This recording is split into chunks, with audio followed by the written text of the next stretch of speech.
Perkenalkan, Hasnel Bolkiah, Sultan Brunei. Dia adalah penguasa dari negara kecil yang jarang diketahui di Asia Tenggara dan merupakan salah satu orang terkaya di planet ini. Kebanyakan milioner lebih suka merahasiakan kekayaan mereka. Tetapi Sultan Brunei, dia tidak peduli dengan semua itu. Bahkan, dia mungkin adalah salah satu orang yang paling boros dalam sejarah. Saat Sultan berulang tahun ke-50 pada tahun 1996, dia memutuskan untuk menunjukkan kepada dunia seberapa kayanya dirinya, dengan mengadakan pesta ulang tahun termahal dalam sejarah. Pertama, dia mengubah hari ulang tahunnya menjadi perayaan yang berlangsung selama 2 minggu di seluruh negeri. Dia bahkan membangun stadion khusus hanya untuk acara tersebut, agar bisa mengundang semua orang berpengaruh dari seluruh dunia untuk merayakannya. Politisi, keluarga kerajaan, selebriti, semuanya berkumpul untuk menghormati sang sultan. Bahkan Pangeran Charles hadir untuk melihat sultan menggelar pesta ulang tahunnya. Pada puncak acara, sebanyak 60.000 orang menghadiri perayaan besar yang ditutup dengan penampilan langsung dari Michael Jackson. Sultan membayar King of Pop sebesar $17 juta untuk tampil, bukan hanya sekali, tapi 3 kali dalam konser eksklusif untuk para tamu dan seluruh warga Brunei. Setelah konser, dia mengundang 3.000 orang teman dekatnya ke jamuan makan mewah dengan sampahnya mahal, kaviar, dan satu lagi pertunjukan pribadi dari Michael Jackson. Para VIP yang cukup beruntung untuk masuk ke bagian pesta rahasia bahkan mendapatkan medali emas asli sebagai souvenir. Total, Sultan menghabiskan $27 juta hanya untuk pesta ulang tahunnya ini. Dengan uang sebanyak itu, dia bisa membeli sekitar 90 mobil Ferrari. Tapi itu bukan apa-apa dibanding koleksi mobilnya yang terdiri dari 600 Rolls-Royce, 450 Ferrari, dan 380 Bentley. Pesta ulang tahun mewah ini bukanlah sesuatu yang aneh bagi Sultan Brunei. Baginya, membelanjakan uang rakyat untuk kesenangan pribadi adalah haknya. Beberapa tahun yang lalu, dia merayakan 50 tahun kekuasaannya dengan perayaan yang sama besarnya dengan ulang tahunnya yang ke-50. Tapi bagaimana bisa dia lolos dari semua ini? Kenapa rakyatnya tidak memberontak? Sultan Brunei cukup cerdik dalam menghabiskan uangnya. Ya, dia membeli segalanya yang dia inginkan. Tapi dia juga memastikan rakyatnya mendapat sedikit bagian dari kemewahan itu, seperti konser gratis Michael Jackson dan pesta mewah. Setelah pesta ulang tahun multi-juta dolarnya, dia tidak hanya memanjakan tamu-tamunya, tapi juga menaikkan gaji pegawai negeri sipil di Brunei untuk meredakan ketidakpuasan rakyat. Keluarga Bolkiah telah memerintah teritori Brunei lebih dari 600 tahun. Mereka telah berkuasa 2 kali lebih lama dari usia Amerika Serikat, dan itu telah membuat garis keturunan mereka menjadi sangat kaya. Tetapi Brunei adalah negara yang kecil. Negara ini terletak di pesisir utara Kalimantan. Brunei adalah salah satu negara terkecil di dunia, dengan populasi hanya sekitar 500.000 orang. Itu bahkan lebih kecil dari jumlah penduduk Cengkareng. Jadi, dari mana semua uang ini berasal? Meskipun Brunei tidak memiliki banyak tanah atau penduduk, mereka memiliki satu hal yang sangat berharga dalam jumlah luar biasa, minyak. Ketika generasi awal keluarga Bolkiah mengambil alih Brunei, mereka mungkin tidak menyadari betapa berharganya tanah kecil ini. Hingga cadangan minyak dan gas alam ditemukan pada awal abad ke-20, negara ini sebenarnya cukup miskin. Tetapi penemuan harta karun yang tersembunyi di bawah tanah Brunei mengubah segalanya. Hampir dalam semalam, minyak dan gas menjadi 99% dari ekspor Brunei dan mendorong ekonominya ke tingkat yang luar biasa. Dalam sekejap, Brunei berubah dari negara miskin menjadi salah satu negara terkaya di dunia dibandingkan dengan ukurannya. Tapi coba tebak kemana semua uang dari minyak itu mengalir? Betul, langsung ke kantong keluarga kerajaan. Meskipun secara teknis wilayah ini adalah protektorat Inggris, keluarga kerajaan tetap mengumpulkan kekayaan dalam jumlah luar biasa dari penemuan ini. Ketika Sultan Hassanal Bolkiah lahir pada tahun 1946, keluarganya sudah sangat mapan dalam jajaran elit masyarakat. Namun, selama masa pemerintahannya, ia berhasil memperbesar kekayaan dan kekuasaan keluarganya lebih jauh lagi. Antara tahun 70-an dan 80-an, Inggris mulai kehilangan cengkeramannya atas Brunei, tepat ketika industri minyak sedang booming dan pengeboran minyak mulai meningkat di negara ini. Pada tahun 1984, Brunei secara resmi menjadi negara merdeka, yang memberi Sultan kebebasan penuh untuk mengumpulkan kekayaan sebanyak yang ia inginkan tanpa harus diawasi oleh Inggris. Ini membawa segalanya ke level berikutnya, dan ia tidak ragu untuk memamerkan gaya hidup mewahnya yang baru. Bayangkan, Anda adalah Sultan Brunei dan memiliki akses ke uang tanpa batas. Tidak peduli berapa banyak yang Anda belanjakan, uang Anda akan selalu bertambah. Jika punya uang sebanyak itu, Hidup jadi seperti permainan. Bisakah Anda menghabiskan semuanya? Pertama, Anda membeli rumah, atau lebih tepatnya, istana senilai 1,4 miliar dolar.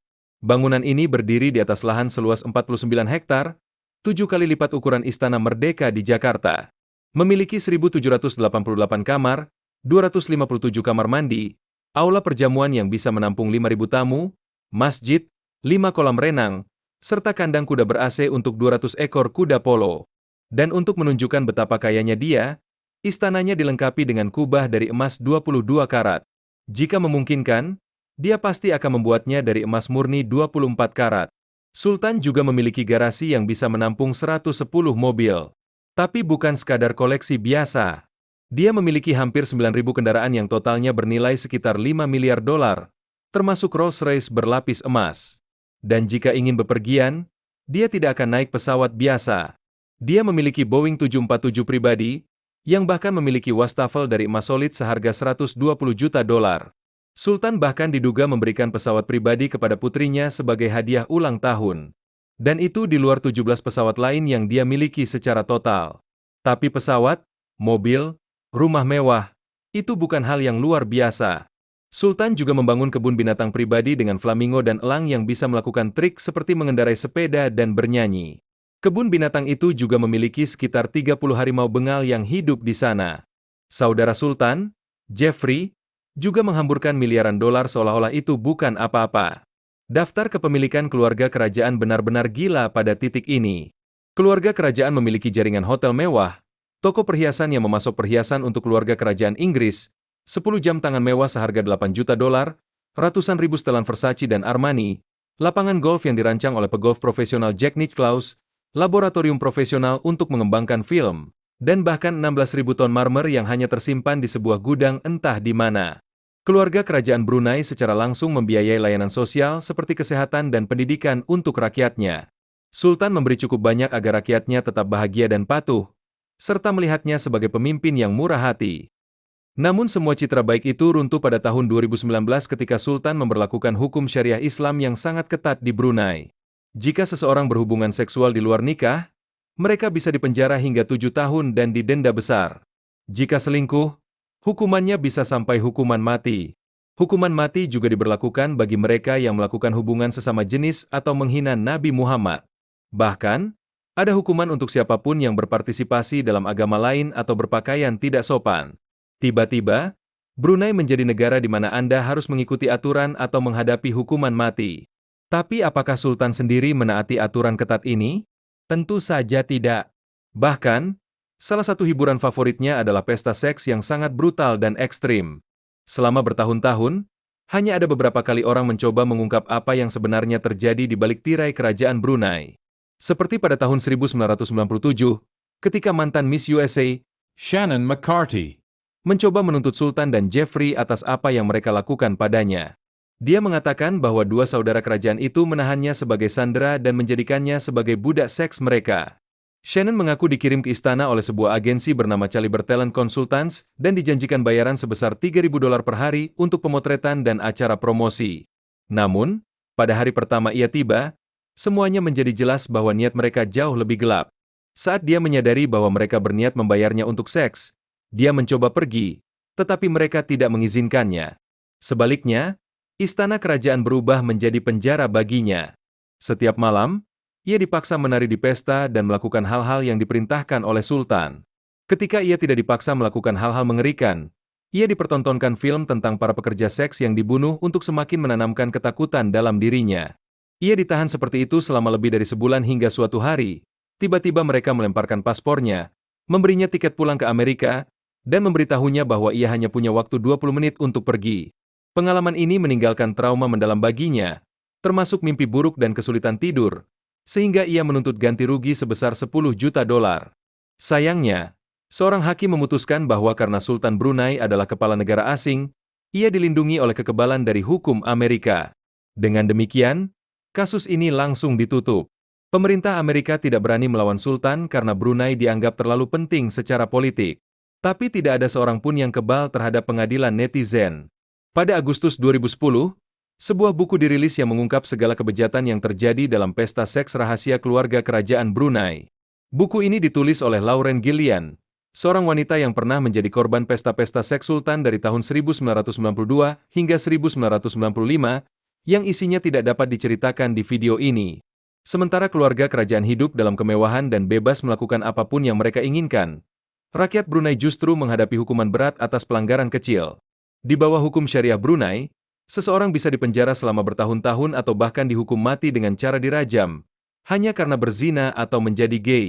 Namun, Sultan dan keluarganya justru bebas mengimpor pekerja seks dari luar negeri, mengurung mereka di istana, dan mengadakan pesta seks besar-besaran tanpa konsekuensi hukum sedikitpun. Kemunafikan ini tidak luput dari perhatian dunia. Richard Branson pernah menulis di Twitter bahwa tidak ada karyawan Virgin yang akan tinggal di hotel-hotel milik Sultan hingga ia menghormati hak asasi manusia.